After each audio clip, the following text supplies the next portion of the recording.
It's a Money Monday edition of Liquid Lunch, and we just breezed right through it. We had a little day of rest on Friday and took a look back at some of the great stuff that happened last week. And today, Dante Nero, William Cohen, Manny Alejandro, Robert Hornak. I mean, Frankie, you blew it out of the park today to come back from vacation. And I do know that in the WTF, the What's the Facts segment, the last segment of every show, Frankie keeps us honest and corrects any inaccuracies, grammatical errors, spelling errors, factual errors, exaggerations, and all this other stuff. All right. Well, I made some mistakes today, a few. So I'm going to have, have a drink. Yeah. Our first error, though, John, is not for you, but it's for whoever is behind the glass back there, and it has to do with a clip of Joe Biden. Now, we thought we were playing a clip of Joe Biden that only we couldn't hear, but apparently no one could hear it. So they heard us reacting and giving analysis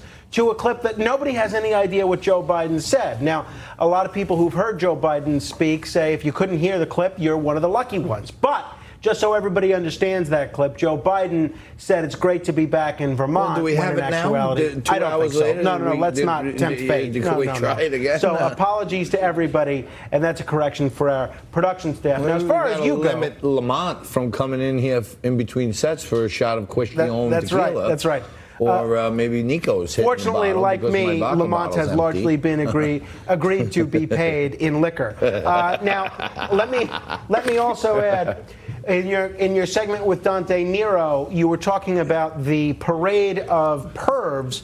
You indicated Harvey Weinstein, Jeffrey Epstein, and then you proceeded to add all the Steens. Well, I am pleased to tell you that my lifelong friend Brian Silverstein, my neighbor for decades, has never been accused of any sort of sexual misconduct, and we did not mean to impugn all the Steens at all. And John regrets the error. I may have used the all as like the royal all. That's right. Meaning in the context of this discussion, we were talking about two of the most well-known alleged sexual harassers, molesters, so assaulters, it does not apply, who are Epstein and Weinstein. I was saying both of them are Steens. Does not apply to all the Steens. Certainly right. Not Brian Silverstein nor Brian Goldstein. Fantastic. Now, you also indicated in your segment with Dante Nero when you were talking about the economy that a high tide lifts all boats. Now, this is both incorrect as a metaphor and it's incorrect literally. So now think about it. So if it's a high tide, it's not lifting all boats. The phrase is, and it's literally true,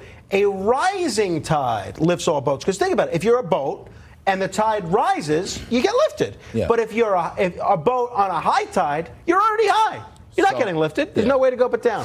So the phrase is, for those of you at home, whatever's in these bottles may not be enough to get me high enough to take I may need some of that CBD or something. Rising tide lifts all boats. Now, David Spilt from International Cannabis Corp. You also indicated that the president would be ramping up, in your words, ramping up tariffs in August. He's not ramping up. I said October. He's not ramping up any tariffs. Don't make me go to the videotape. I said October on that one. Okay, well, that's also incorrect because it's December. Okay. And some will go into effect in October, Mr. Managing Editor guy. Others will get ramped up in December. That's a fact. And I don't make mistakes like that. In terms of the president's purported desire to bomb a hurricane, you indicated that that's been talked about by presidents and administrations for 50 years.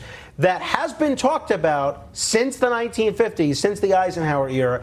But at least as far as we know, no president, including this one, by the way, has ever discussed it. And that was brought up by scientists during the Eisenhower era, not by Eisenhower himself. And then finally, as was pointed out to you by William Cohen, Phillips Academy is a high school, not a college. Andover, but yeah. Well, I thought Eisenhower at least commissioned the team of scientists to look at it. And if he didn't, that's probably why he's only on the dime. That's right. You know what I'm saying? He's not on a quarter or a dollar. That's fair. You know, Trump will probably be on $1,000 bill one day for, at least thinking outside the box, or at least his leakers are making believe he's thinking outside the box. At the rate that the Fed is printing money, a $1,000 bill will get you a cup of coffee by the time that bill is printed. 1,000 U.S. Going to be, thanks to our good friend Adam Weiss PR, we're going to be at Judge Janine's book party tonight, and here in New York City at the Stand. Frank won't be there, but I will. And tomorrow, another blockbuster of a show for you. It's only Money Monday, and Tuesday's right around the corner. You stay there, and we'll be right here tomorrow. Same bat time, same bat channel.